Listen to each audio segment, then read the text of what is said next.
umeshinda mchezo huu mabao 3-0. Huenda ni mchezo ulikuwa unatazama sana kwa sababu pale juu tunaona kuna vita ya kusaka taji. Ushindi huu umekuwa na umuhimu kiasi gani kwa upande wenu? Kwanza umezungumza swala la 3-0. Maana yake tunazungumzia clean sheet nyingine kwa Djigui Diarra. Na huu ndo msimu pekee ambao Watanzania mtajifunza kwa urahisi tofauti ya goalkeeper bora na bora goalkeeper.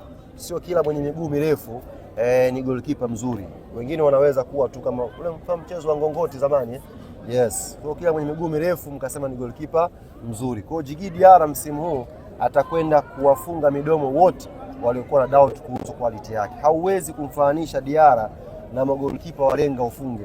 Ama goalkeeper hawezi kufika daraja ambalo liko nalo Djigui Diarra. Kwa tunaamini ushindi wa leo huu ni maalum pia kwa Diarra kwa sababu tumepata clean sheet nyingine muhimu na ni serious sasa tunatafuta pia hiyo tuzo ya goalkeeper bora wa msimu.